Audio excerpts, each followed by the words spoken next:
Hello, everyone. Welcome back to another episode of the HR Leaders Podcast, the show where we explore the future of work with HR industry experts from the leading global brands. Today, we're joined by Bill Baker, who's the Executive Vice President of HR at Wolters Kluwer. Welcome to the show, Bill. How are you? I'm great, Chris. Thanks. Glad to be here. I'm glad we managed to get you online. Yes, and make it work. finally. That was my hurdle of the morning, and it's a success story. So the day is great. Well, thanks for coming on the show, Bill. Tell everyone a little bit about yourself, your role, and sort of your journey to where we are today. Sure. I came to HR sort of through a circuitous route. Wasn't a straight line at all. I started my professional career as a civil engineer. Took some time off from school to start a career in retail. I decided I liked working better than school, but I knew I really needed to finish school. So I went back and finished my engineering degree, which took me into a project management role in construction. And I realized there that what I really like spending my time doing is getting everybody to rally around a cause. How do we make the job go better? How do we make things smoother? I was literally pulling in tradespeople on heavy construction jobs with flip charts all over a trailer going, what are your ideas? What are your ideas? And somebody clued me in that was actually really HR work. So I took that advice, did a little more schooling, realized I actually liked school when I was really passionate about the subject. So went back to graduate school, did my HR training, my formal training, and have been in HR for a little over 20 years now. So working across different industries, software, financial services, professional services. So it takes a little while sometimes to find your right spot, but I finally found my right spot through an indirect route, but have been in HR since, and now work for a company based out of the Netherlands, about 20,000 employees, doing expert solutions technology work, and exciting times. Company's doing really well. We've got a robust agenda in HR. So really good to be here to talk to you about it. Fantastic. I always love asking that question as well, because it's always unique in terms of everyone's journey of how they found HR. There's no one the same. And I was always surprised that literally 99% of the HR leaders I speak to, none of them planned on working in HR. And it's through another career. Because nobody talks to you about, well, maybe they do now. I think it's a little different now because you really can't see daylight between your human capital agenda and your business agenda. If you can, then you'll leave an opportunity on the table, right? But back when I was going to school, nobody talked to me about a career in HR. So finding your way there was a little bit in the cloak of night, when I was coming up. But I'm glad I did, because it was a good landing spot for me. But I do get the look sometimes. You were an engineer? Well, when we first spoke, that was my reaction. Because the last thing you're expecting is an engineer. But I've heard a million different. I've heard I wasn't going to be a veterinarian, and now I'm in HR. I've heard some crazy ones along the way. But it's through those jobs and managing people in those other careers that then translates them over into HR. So your one's exactly the same as in terms of you realize that managing people and working with them, etc., bringing them together was what you enjoyed. And I love your comment about the fact that when you went back to study, when it's something you're truly passionate about, it's then very enjoyable. Absolutely. It was wildly different, actually. I was like, oh, I've got to go back to school. And then I was like, I really need to if I want to be credible here. And then I'm like, wow, I actually kind of like this stuff. Yeah, that's something I realized as well when I first got into sales. And also, as an entrepreneur now, my learning curve is never ending. I'm always having to learn new things. Right. Okay, I'm not going to school, but I'm putting, if not more work and more time into my personal development. And I have no choice, really, to be honest. But I really love it. Like, it's almost obsessive. To constantly learn how to better market, better operations, build better products, etc. Processes. It's just constant. And when I relate back to school, I'm like, that was a very different experience, learning experience to where I'm now. Kind of a snapshot in time, school. That continuous learning thing. I think we're all there, right? If you're in a dynamic business now and you're not plugged into learning something new, it's easy to feel like you're behind. Because nothing is as it was. I was in a a talk probably about a year ago where I'm sure maybe the viewers have seen this too, where they equate like the past 100 years with a 24-hour timeline. And the pace of change that's actually happened, it's like, 80 years was like, 14 hours. And then the past 10 years has all happened in an hour. And it will continue to innovate and change even faster. So I think we're all kind of in that continuous learning space. We're all kind of at school, even in our professional lives. Yeah. Yeah, and the companies that aren't following that are the ones that are being disrupted. And well, yeah. I don't think there's any such thing as a traditional business model that's not vulnerable right now, because it's all evolving so fast. Yeah, and that leads us quite nicely onto our conversation today, right? Because you guys are going through your own digital transformation. Absolutely. And so first and foremost, what sparked the transformation for you guys and in the initiative? What was the driving force? Yeah, a little bit, well, more than a little bit. Really exactly what we're talking about. When I said earlier about the people strategy and being so tightly interwoven with the business strategy, I really do believe that if those things aren't one and the same in an integrated plan, then you're leaving opportunity on the table. So as I think about what is required of our business and who we want to be to our customers and what we want to create for people that we want to do business with in the external marketplace, it's important for us to reflect that internally. So creating the experience for our employees that enable them to best serve our customers. And that's in part about efficiency, of course, because you need to be smart about what you're doing and make sure that it's good for the business. But I think the obligation for functions like HR now to be creative and innovative and keep pace with the change that's going on, I don't think it's ever been higher. I think we have the same, we should hold ourselves to the same standard that the business holds themselves to in the external marketplace. So that alignment really was the underpinning for why do we need to do this? And it was the foundation of our business case, really. Thinking about what our business reflects to our customers, what is the parallel experience we need to reflect internally? How does that play out in terms of, the financial business case? And there is a business case to be made there. We delight our employees, they delight our customers. There's good data that says that that's true. And we're starting to see that actually come to fruition now that we're on the other side of some big milestones. We've got a ways to go. We're 100 days in after live, and we've got some ambitious plans, but we can already see some dividends from what we've done so far. So what did this specifically mean for you and the team? What did it involve, this transformation? Yeah. Well, if you think about the business cycle, right? You find a need, you discover a need, you understand what the need's going to be. So it's a little bit about what it is today. Where do you think it's going? How do you meet that need and do so in an innovative and creative way? And how do you make sure it makes good business sense? So if I think about those sort of three pillars, we step back to say, okay, strategically as a business, what are we trying to do? And then what does that mean for our talent agenda? So when I think about the products we go to market with internally in HR, our talent solutions, our reward solutions, the insights and data and information we have about our workforce that helps our business leaders make good decisions, the experience that we create for prospects and candidates and employees has a direct impact on who joins us and who stays with us. I think that end to end was really the start of it. We stepped back and took the time to say, okay, if we could create the experience that we believe we need, what does that look like? And then let's work our way backwards from there to where we are now. And let's lay out a plan.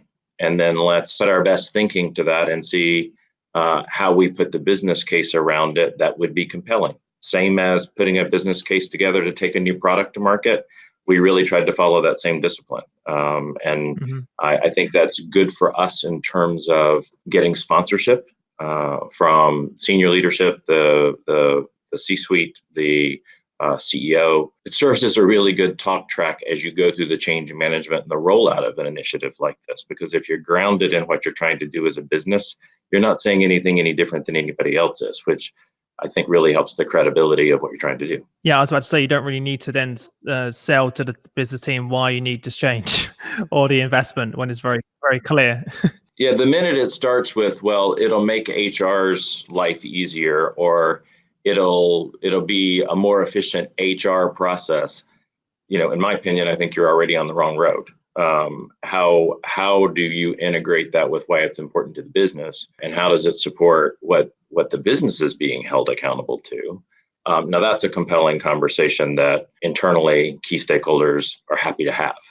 So that's really how we grounded what we were doing. But really the underlying starting point was, what do we need to achieve to align to what the business needs to deliver to our shareholders? That was really the first question. And then stepping back from that to put together a plan. And it's ambitious. I mean, we're a couple of years in. We've hit some big milestones. We've got some other things we want to do, and that really gives us a solid foundation to, much like I was talking about the equating the 24-hour timeline to the past 100 years.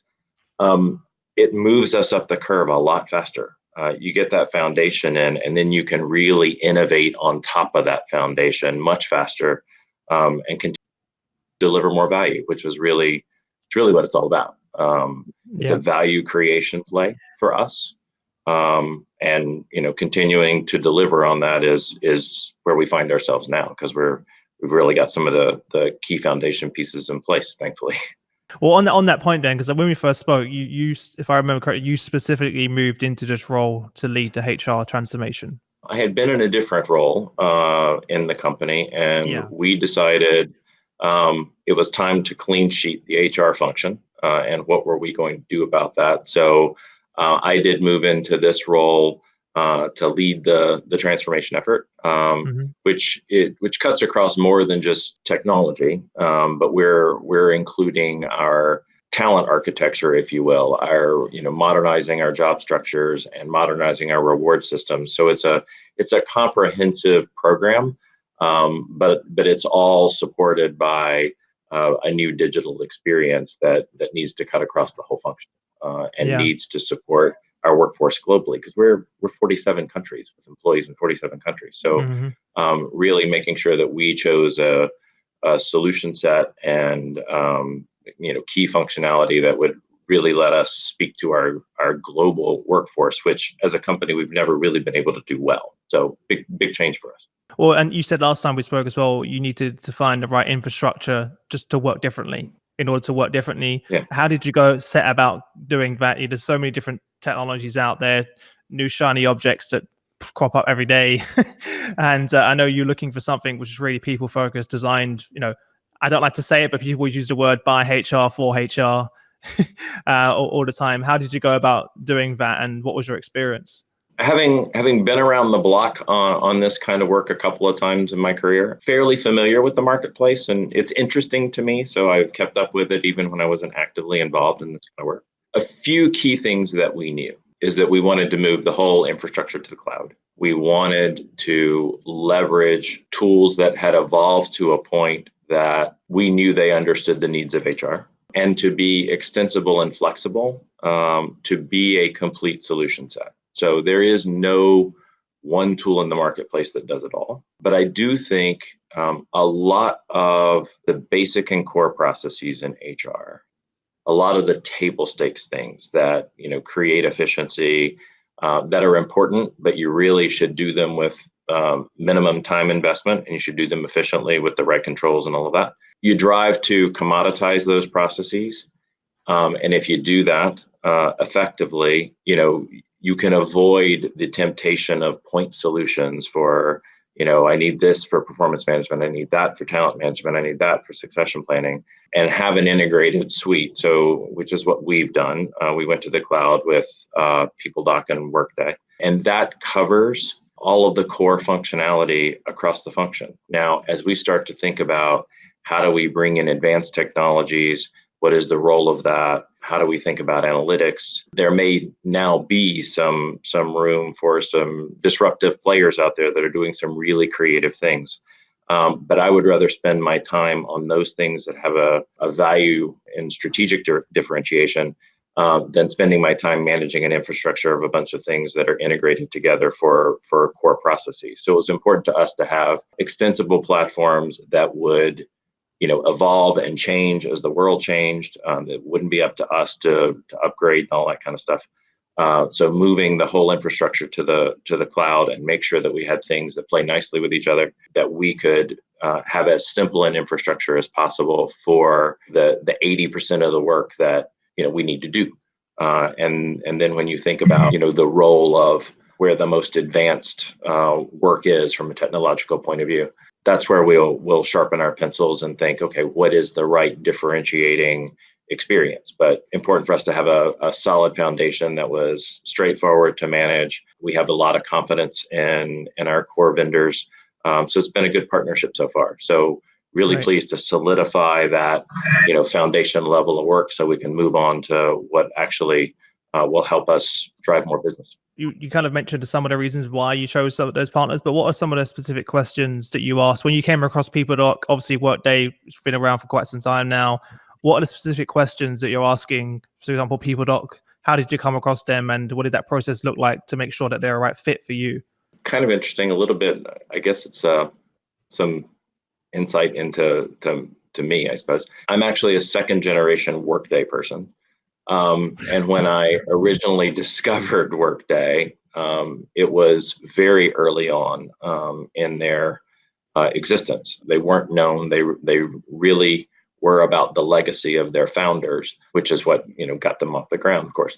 But I found what they were doing really compelling and innovative compared to some of the more traditional players, and that worked out just fine. Similarly, as I was starting to think about what's new in this space as we were moving into this journey, I've never really seen an elegant solution. And now you can build one, and you can find technologies that will support you in building and customizing an experience. But finding an elegant solution for the interactive part of the user experience where people can find out information they want to know, have the opportunity to engage with HR on their terms when they have a question, get answers, fill in the automation pieces that perhaps your core HCM doesn't do. Going through the shows and the technology shows, doing a little bit of research, I came across PeopleDoc. At the time, felt to me much like the journey of Workday had felt many years before. That I'm like, oh, they're onto something here.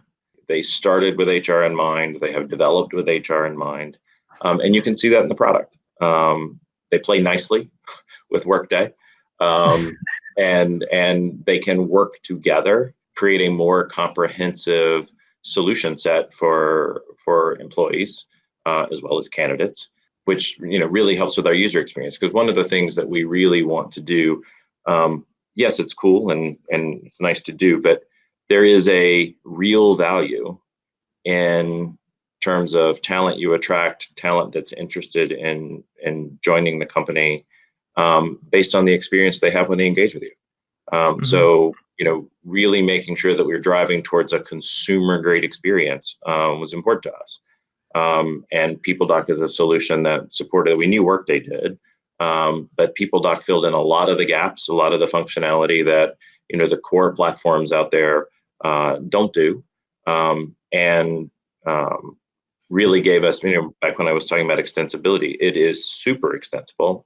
Between the two solutions, the functionality that doesn't come delivered, it's possible to create solutions on those platforms that fill in the gaps. So, very excited about that. We're just getting started on the PeopleDoc journey, to be honest. We've rolled it out globally. Everybody has it. It is a platform everybody's engaging with. We've got some basic content out there. We've started with basics of file management, but a lot further to go, and very excited about that. And interestingly, people were super excited about that platform. They were like, yeah, core HCM, that's great, that's fine.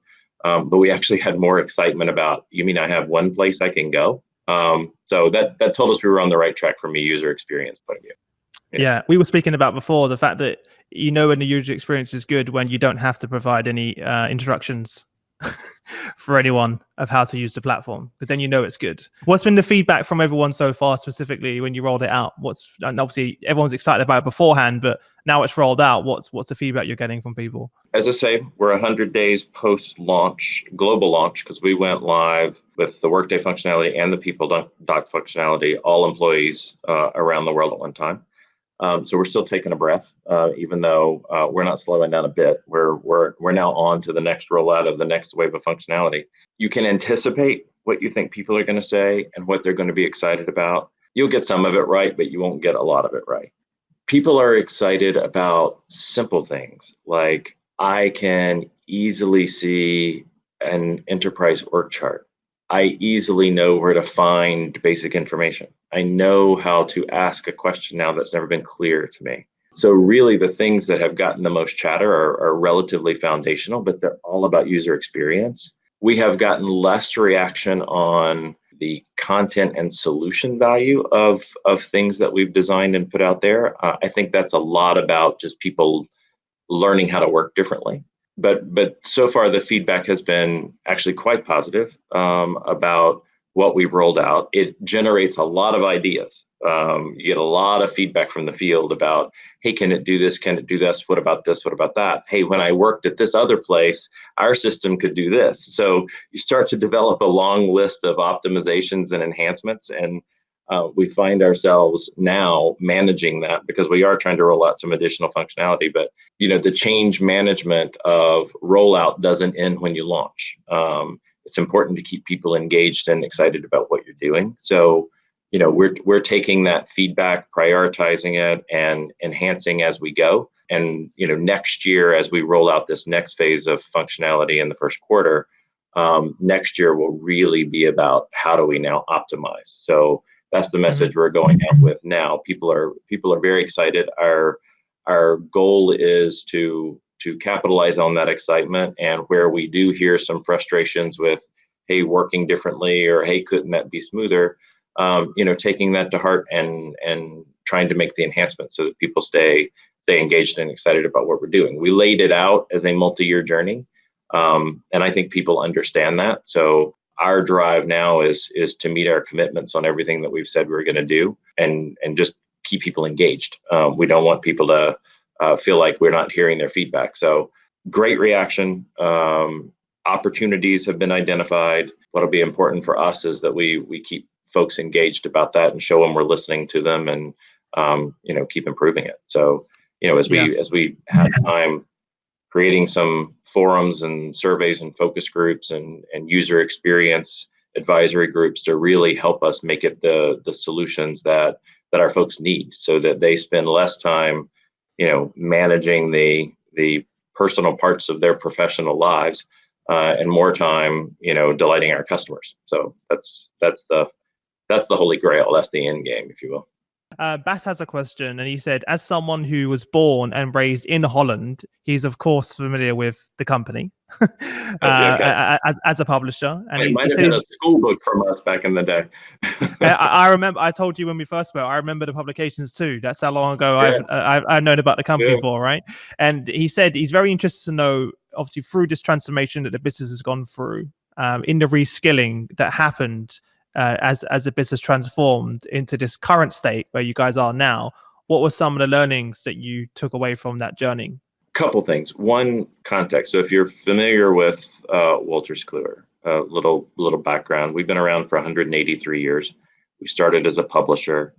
The business has reinvented itself many times over the years. I think that's how you survive for 183 years and do so successfully. The company's doing better than ever. And we moved from publishing into digital products, and now moving into what we call expert solutions, which includes software solutions. With that as a backdrop, transformation and evolution and innovation, it's in the DNA of the company. So I'm not introducing new language when I talk about that in HR. I'm applying it differently. But it was important to me to key in on the experience people already have in the daily conduct of our business.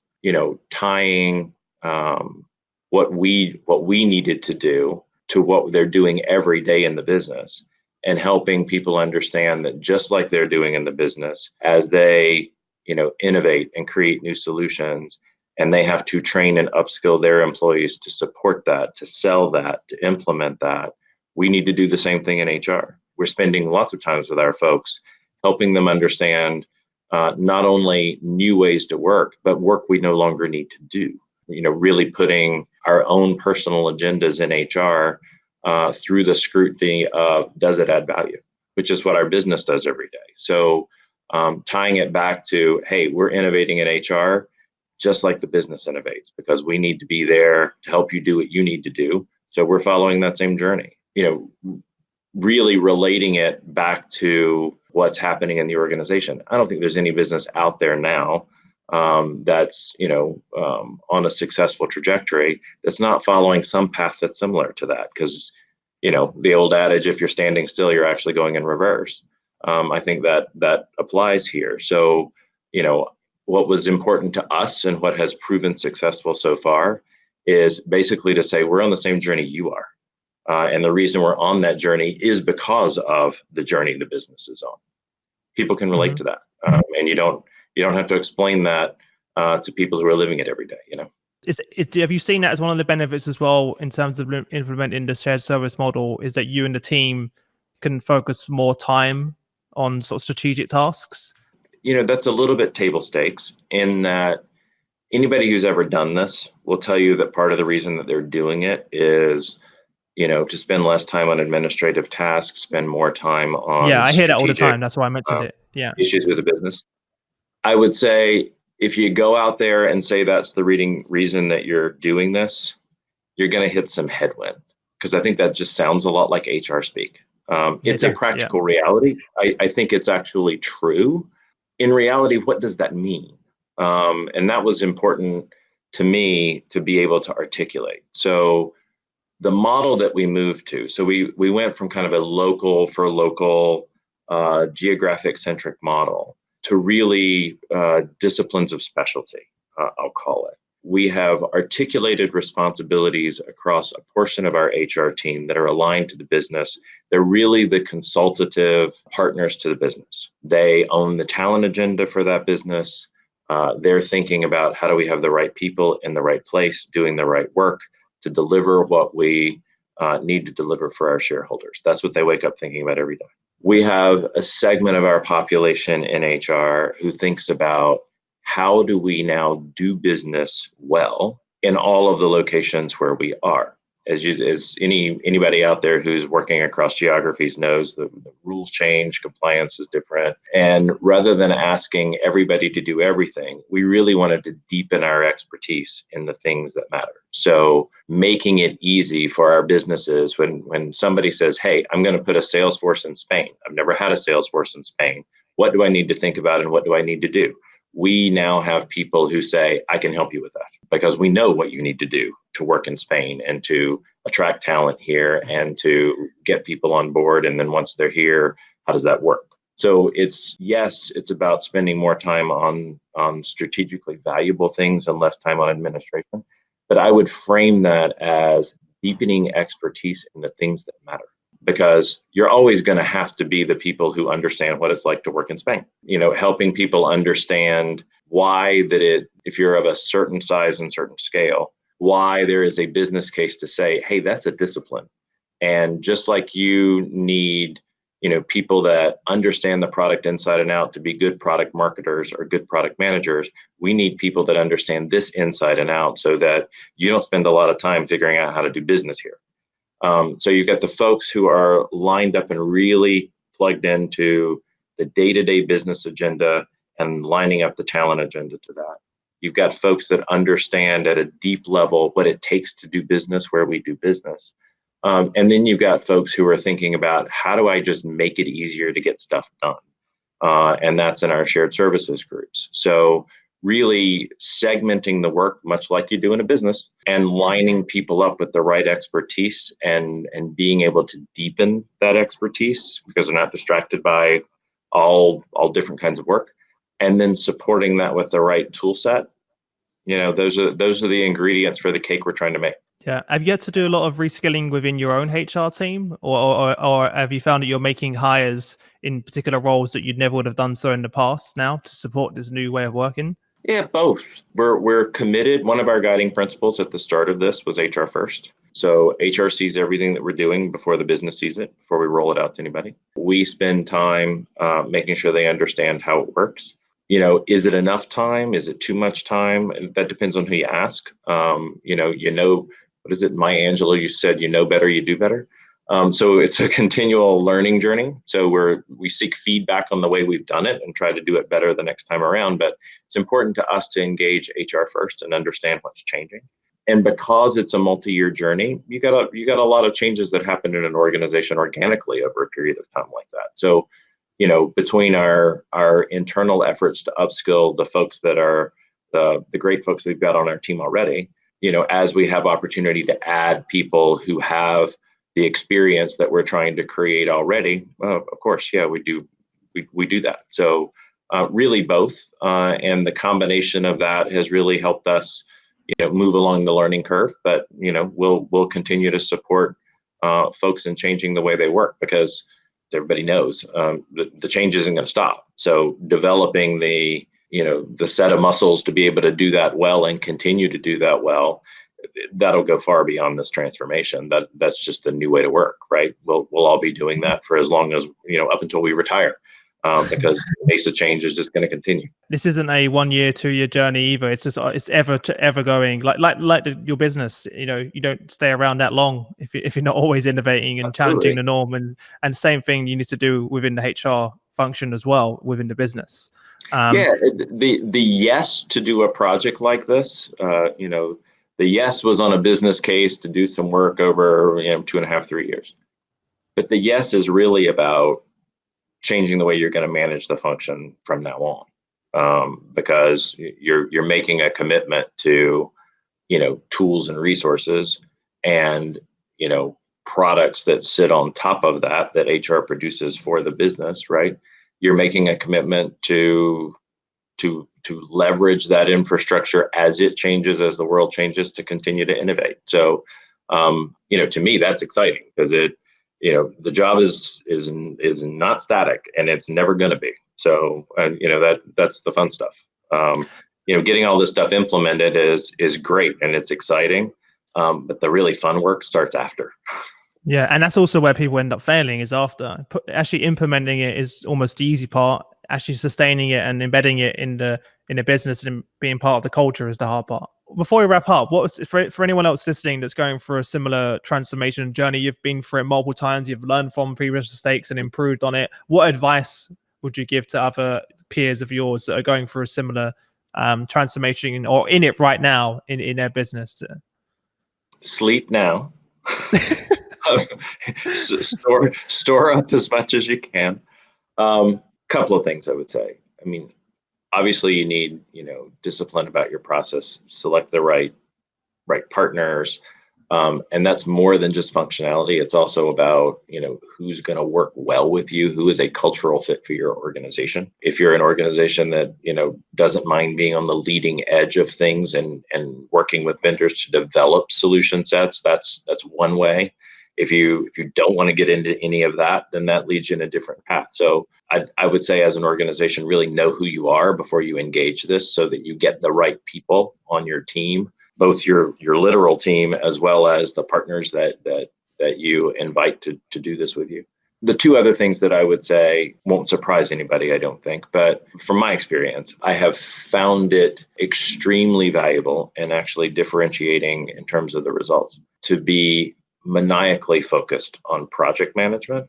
And I'm not talking about, Gantt charts and schedules. I'm talking about people who really understand the interplay of the work that needs to be done, can alert you about things that you need to know before they become a crisis, understand what actually has an impact on the end result and what doesn't. What time do you really have to make a decision before it starts to impact the timeline, are financially literate and understand budget and how that works and reasonable trade-offs. Having that advisory from the project management function in this is super important for us and our success.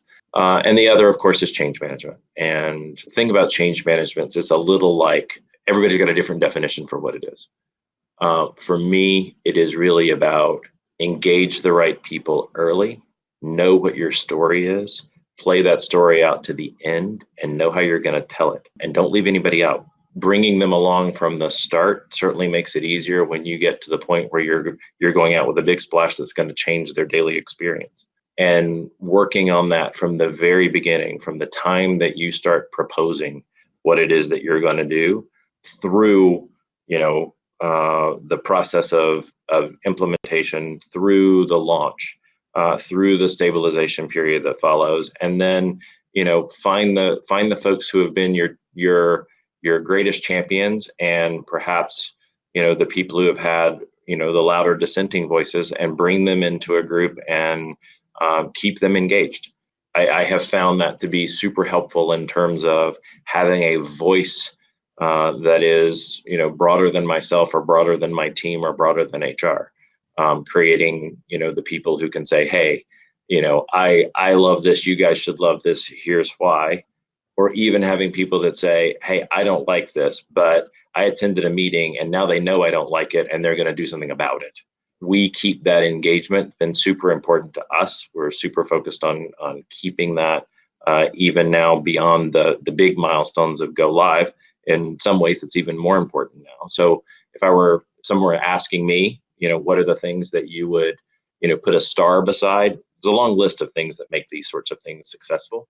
But if I were putting a star by a couple of them, really the project management discipline, the change management discipline, and just having your story straight from the start. Forget what everybody else is doing. What do you need to do? And who are you? And what is your organization going to culturally accept? And where can you push that and understand how to tell the story in that context? Don't start from a place of swimming upstream, I guess.